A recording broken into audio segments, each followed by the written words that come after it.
Welcome to the Deep Dive, where we take complex medical topics and really break them down into actionable insights specifically for you. Today, we're plunging into a condition that's absolutely critical for anyone working with overhead athletes.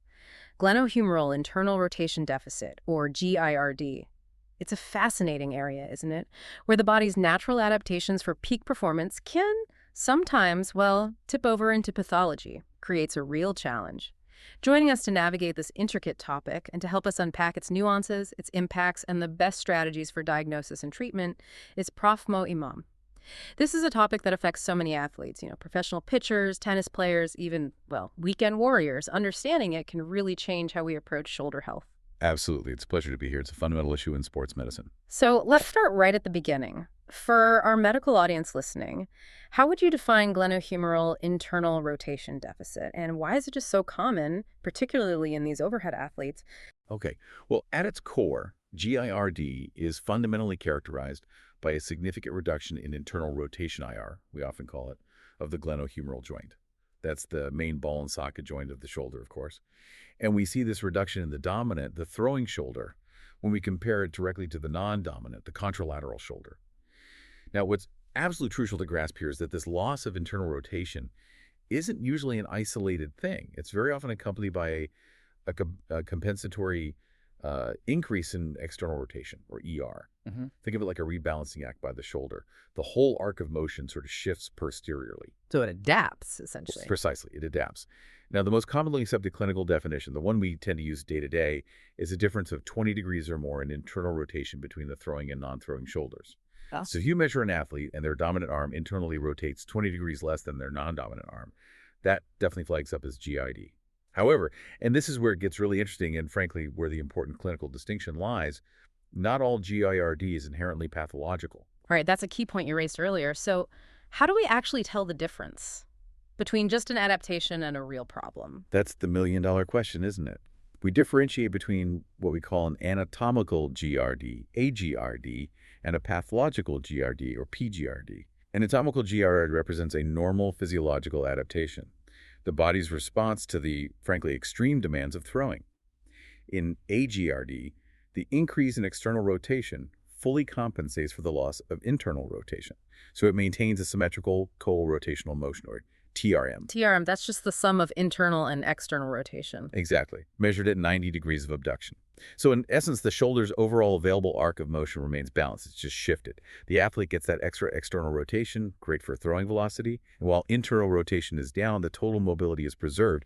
Often this is actually protective. Okay, so AGRD is potentially a good thing, or at least a neutral adaptation. What about PGRD then? Pathological GRD, PGIRD, is marked by a true loss of total rotational motion. Typically, we define this as a difference of more than 5 degrees of TRM when compared to the contralateral shoulder. So if the sum of IR and ER in the dominant arm is more than 5 degrees less than the non-dominant arm, that's PGIRD. And this is precisely where we start to see that significantly increased risk of injury.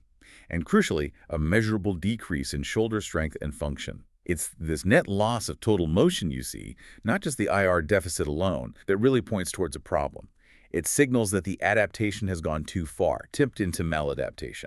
That makes sense. It's the overall range that's compromised. Exactly. Now, in terms of prevalence, GIRD is, well, exceptionally common among overhead athletes, which really underscores its importance in sports medicine. Studies indicate it affects roughly 25% of baseball players, both professional and amateur. That's 1 in 4. Significant. 1 in 4, that's huge. It is. And it's not just baseball. Even more striking, in sports like handball and volleyball, some research has shown prevalence rates hitting as high as 72%. So the incidence seems to correlate directly with the duration and intensity of an athlete's training. The more throwing, the more serving, especially from a young age, the higher the likelihood of developing some form of GRD. It's not an anomaly. It's a very common adaptation, or sometimes maladaptation, to these unique sporting demands. That distinction between anatomical and pathological GRD based on the total rotational motion, that seems absolutely critical for clinicians listening. So the key takeaway isn't just if our athlete has GRD, but whether their TRM is maintained, correct? It stops us over-treating a potentially beneficial adaptation. Precisely. That TRM measurement acts as the real diagnostic filter. It guides our clinical decision-making enormously, avoids unnecessary intervention. Okay. It's clear GIRD is a major concern, especially when it hits that pathological threshold. So could you dive a bit deeper into the underlying biomechanics and pathophysiology? What's actually happening inside the shoulder during these repetitive high-velocity movements? Right, let's unpack the mechanism. The development of GIRD is quite a complex interplay. Repetitive stress, often way beyond normal physiological loads leading to tissue adaptation, sometimes good, sometimes bad. During that high-velocity overhead throwing motion, particularly in the late cocking phase, arm way back, maximum external rotation, and then into early acceleration.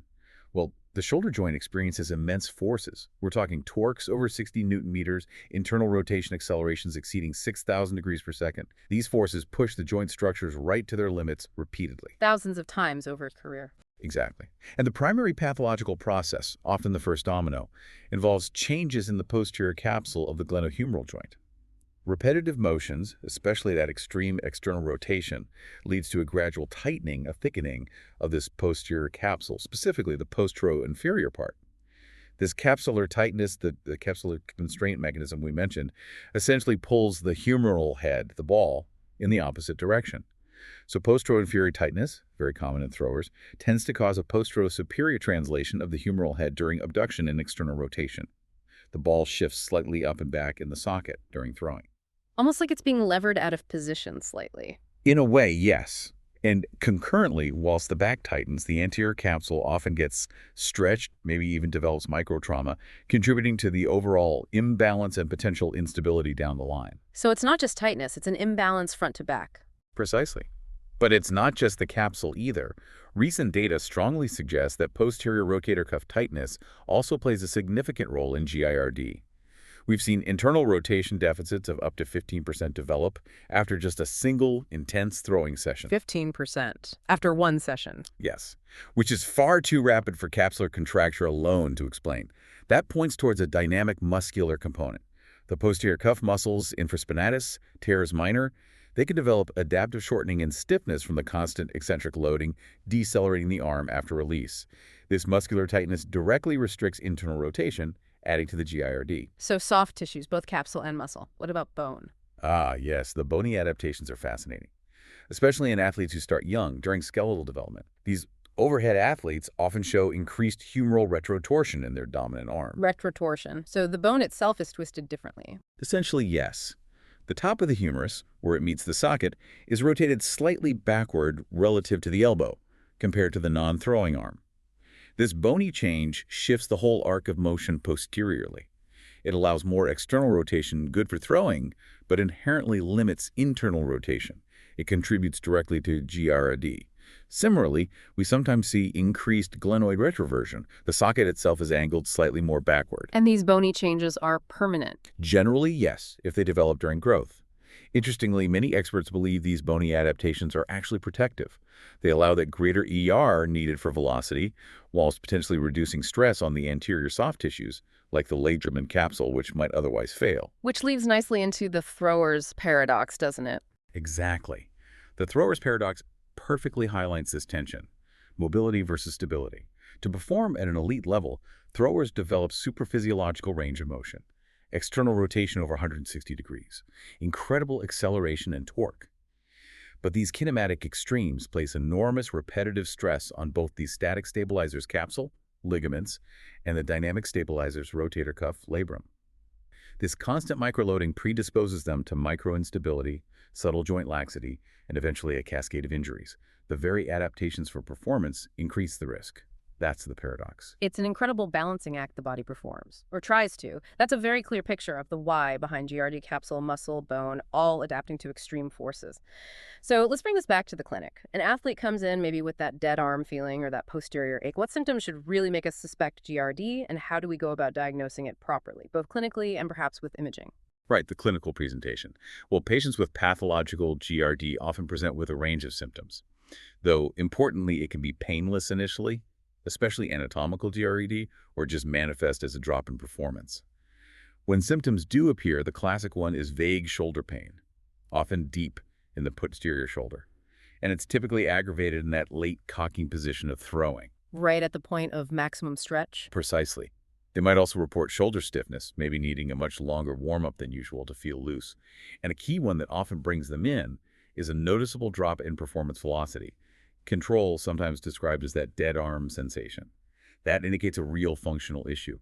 On examination, beyond the range of motion changes, you might find specific tenderness to touch, perhaps over the posterior capsule or infraspinatus tendon, maybe some subtle weakness or even swelling. And the physical examination itself, measuring the rotation. The physical exam, especially range of motion assessment, is absolutely paramount. And technique is critical. We must stabilize the scapula meticulously. Otherwise, you're measuring scapulothoracic motion, which masks the true glenohumeral deficit. The preferred method is supine. Patient on their back, shoulder abducted to 90 degrees, elbow flexed to 90. Then passively assess maximum external and internal rotation with a goniometer. Compare dominant to non-dominant. And the key for internal rotation is stopping before the scapula lifts. Absolutely crucial. You measure IR only up to the point just before the scapula starts to lift off the examination table. That's your true glenohumeral end range. As we said, a 20-degree or more difference in IR is the common threshold for GIRD. And vitally, calculate the total rotational motion, the TRM, for both sides. A loss of more than 5 degrees of TRM in the dominant arm points towards pathological GIRD. Okay, so range of motion is central. Are there other specific tests you use? Yes, definitely. Beyond basic ROM, specific tests help paint the full picture. The sulcus sign, for instance. You gently pull down on the arm. If a little dimple or sulcus appears below the acromion, it suggests laxity in the rotator interval structures. We see that in about 2/3 of pitchers with GIRD, often due to repetitive stretching in the cocking phase. Testing for that posterior tightness specifically. For posterior tightness, the Tyler et al. Method is very useful. Patient lies on their side, throwing shoulder up. Shoulder at 90 abduction, neutral rotation, scapula stabilized. Then you maximally adduct the arm across the body towards the floor. Measure the distance the medial epicondyle travels downwards. A 1 centimeter loss in this cross-body adduction compared to the other side correlates roughly to a 5-degree loss of internal rotation. So a 4 centimeter deficit suggests about 20 degrees of GIRD. It's a neat clinical measurement. Very practical. And testing for that internal impingement you mentioned. For internal impingement, we use the posterior impingement sign described by Meister. You passively take the shoulder into maximum abduction and external rotation, mimicking late cocking. If this reproduces deep posterior shoulder pain, it's positive. It strongly suggests impingement, often associated posterior superior labral tears or those pasta lesions, partial rotator cuff tears. We also look very carefully for SE scapula, that acronym, scapular malposition, inferior medial border prominence, coracoid pain malposition, and dyskinesis of scapular movement. Assessing how the shoulder blade moves. Exactly, both its resting position and how it moves dynamically during arm elevation. Abnormal scapular mechanics are incredibly common and contribute hugely to shoulder dysfunction. And finally, you absolutely have to assess the entire kinetic chain. Core stability, hip rotation, leg strength. Deficits anywhere down the chain can overload the shoulder. It's never just the shoulder in isolation, is it? Never, especially not in throwing athletes. What about imaging? You mentioned radiographs aren't usually helpful. Generally, plain radiographs are non-diagnostic for GIRD itself. You might occasionally see a Bennett's lesion in chronic cases that posterior glenoid bone spur or perhaps increased glenoid retroversion on a CT scan. But MRI is really the modality of choice. It's essential for identifying those associated soft tissue injuries, labral tears, rotator cuff tears, and ruling out other potential causes of shoulder pain.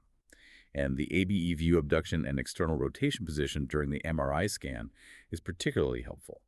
It tensions the structures, like the biceps anchor, making subtle tears, especially SLAP lesions or undersurface cuff tears, much easier to visualize. So a combination of thorough clinical exam and targeted MRI seems the gold standard. That comprehensive approach is key for an accurate diagnosis and planning effective management. It's fascinating how GIRD starts as an adaptation, but you've clearly outlined how it can really open the door to a whole cascade of other problems. Could you elaborate a bit more on those specific pathologies commonly linked with GIRD, and how does it all impact the athlete's function and even their quality of life? It sounds like it goes well beyond just shoulder pain. You're absolutely right. Whilst GIRD can be adaptive, pathological GIRD significantly predisposes athletes to various interconnected issues. We can group them into intra-articular injuries, extra-articular problems, and kinetic chain issues. Within the joint itself first, then. Intra-articularly, posterior superior labral tears are really considered the hallmark lesion of internal impingement. It happens from that repetitive impact, the greater tuberosity hitting the back, top part of the glenoid rim and labrum during late cocking. It causes fraying, tearing. We also frequently see partial articular-sided rotator cuff tears, pasta lesions, often the supraspinatus or anterior infraspinatus, again from that repetitive microtrauma, shear stress from the impingement, sometimes compounded by issues with the superior capsule. And SLAP tears, superior labrum anterior to posterior. Yes, SLP tears are common too. The mechanism is debated, but the peel-back idea is prominent. In extreme AB ear, the biceps anchor in the posterior superior labrum can be torqued or peeled away from the glenoid. Combine that with superior migration of the humeral head due to cuff fatigue or imbalance, plus the massive tensile stress from the biceps contracting during deceleration. It all contributes to SLAP pathology. Microinstability is another one, subtle laxity from stretching of the rotator interval structures, those key ligaments of the front, again from repetitive throwing forces. Okay, so problems inside the joint. What about outside or around it? Well, moving just outside, GIRD has significant implications for the kinetic chain. We mentioned SECK scapula, that abnormal scapular positioning and movement. This directly leads to altered kinematics, abnormal movement patterns, not just at the glenohumeral joint, but also the acromioclavicular or AC joint. Clinically, this can manifest as anterior shoulder pain, maybe AC joint tenderness, reduced forward flexion. The scapula's role in energy transfer during throwing is huge, so dyskinesis makes the whole chain inefficient and injury-prone. And the link to elbow problems, that seems particularly worrying. Yes, perhaps one of the most concerning associations is the strong link between GIRD and ulnar collateral ligament UCL tears at the elbow, Tommy John injuries. The increased external rotation range that often comes with GIRD, while good for velocity, simultaneously increases the valgus load, the outward stress on the inside of the elbow, directly stressing the UCL. However, there's a crucial nuance here. Some studies suggest it's actually the decreased total rotational motion pathological GIRD rather than just the isolated internal rotation deficit that more strongly predisposes pitchers to UCL injuries. So again, it comes back to that loss of overall motion, the PGRD. It seems to be a critical factor, yes, highlighting the need to assess the full arc. And beyond structural damage, the impact on performance and quality of life. It's significant. Studies consistently show a negative correlation between GRD and isokinetic strength, especially at higher speeds, crucial for throwing.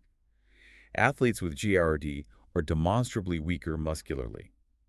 This translates directly to reduced power, lower velocity, loss of control. Functionally limiting. And whilst the frequency of shoulder pain might not always be higher in GRD groups, the severity of pain measured on a VAS scale tends to be significantly greater when they do have pain. There's also a clear trend towards more upper body pain overall, neck, back, elbow, wrist, likely due to compensations throughout the kinetic chain. And quality of life specifically. Yes, research using validated questionnaires like the SF36 shows consistently lower scores for athletes with GRD across multiple domains. Physical function, their role limitation due to physical health, body pain levels, social functioning, general physical health, all tend to be lower compared to healthy athletes. It really highlights the broad impact GRD can have well beyond just the shoulder joint. It affects their ability to train, compete, and even function optimally in daily life. It can be quite debilitating psychologically, too. That paints a very comprehensive picture of the ripple effects. So, given this complex nature and the potential for widespread problems, what are the current best practices for treatment? Let's talk about conservative approaches first, then maybe surgery. Right. For the vast majority of patients with GRD, conservative management is definitely the first port of call, and thankfully, it's often highly effective. This usually involves a dedicated, structured physiotherapy program. Typically needs consistent effort over 3 to 6 months, and importantly, an initial period of relative rest from the aggravating activity throwing, serving is often needed to let things calm down and allow tissues to respond to treatment. And the cornerstone of that physio program. It's specific stretching, particularly targeting that tight posterior-inferior capsule to regain internal rotation. The sleeper stretch is foundational. Athlete lies on their side, affected shoulder down, arm abducted 90 degrees, elbow bent 90. Crucially, stabilize the scapula firmly against the table. Then, gently use the other arm to push the forearm down towards the table, internally rotating the shoulder. Feel the stretch deep in the back of the shoulder. Hold for 30 seconds. Repeat several times. Gentle, sustained stretch is key, not forcing it into pain. Making sure the scapula doesn't lift is vital, you said. Absolutely vital. Otherwise, you're not stretching the right structures. There's also the rollover sleeper stretch variation arm, flex maybe 60 degrees, body rolled forward about 30 degrees. Sometimes hits the capsule slightly differently. Other useful ones include the cross-body adduction stretch, pulling the arm across the body, and stretches for the pectorals, like the doorway stretch, and specifically for pec minor, addressing tightness across the whole shoulder girdle. So stretching is key. What else is in the program? Beyond stretching, it must include rotator cuff and parascapular strengthening exercises, absolutely crucial for addressing imbalances and improving dynamic stability. Activity modification, understanding load management, various manual therapy techniques from the physiomobilizations, soft tissue work.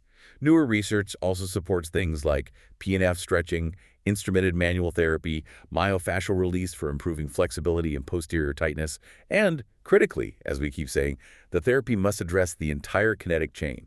Lower limb strength, core stability, hip mobility, they're all integral to good throwing mechanics. Weakness elsewhere overloads the shoulder. And the results of this conservative approach. Generally very positive.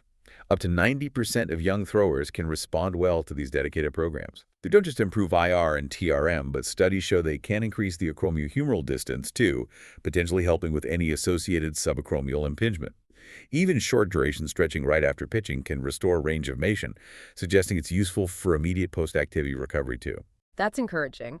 But what about the cases where conservative treatment doesn't work or there are significant associated injuries? When is surgery considered? Surgery is generally reserved for a small subset.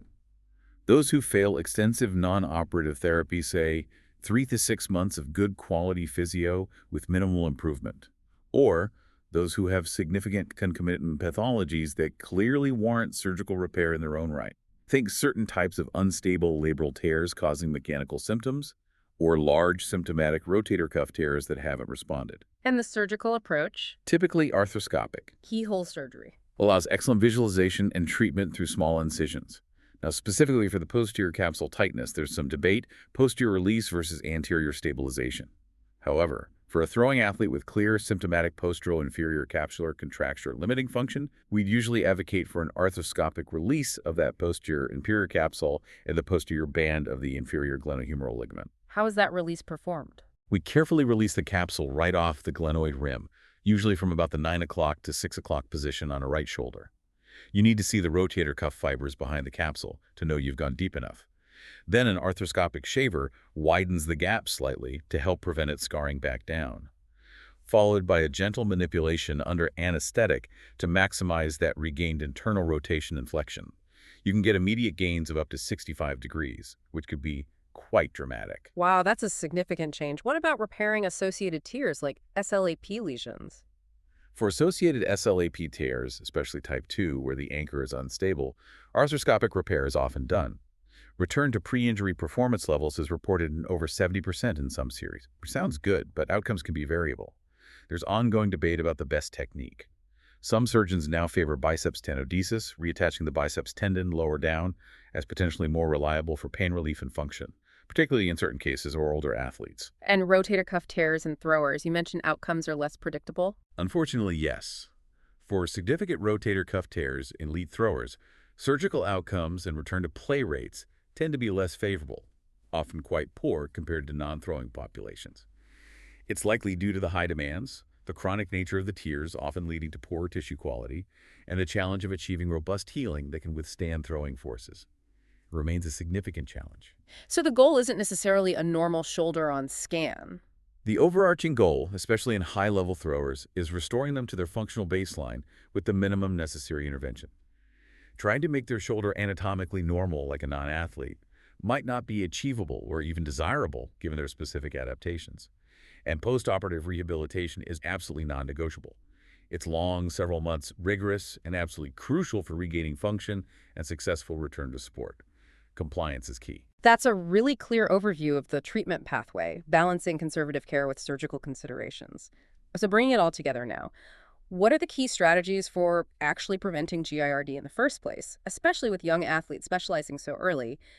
And what's the realistic long-term prognosis? Prevention is paramount, definitely, especially with the pressures on young athletes today. The first step is understanding the risk factors we discussed. High throwing volume, previous injury history, training intensity and duration. Recognizing at-risk individuals is key. So monitoring those factors. Yes, and then implementing effective prevention programs. These need a combination of approaches.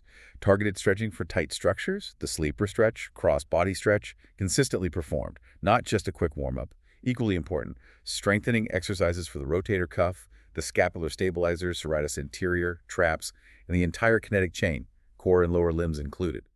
addressing any imbalances. Manual therapy techniques can also play a role in maintaining mobility. Structured programs seem essential then. Absolutely. Structured, comprehensive injury prevention programs should be standard for athletes at all levels.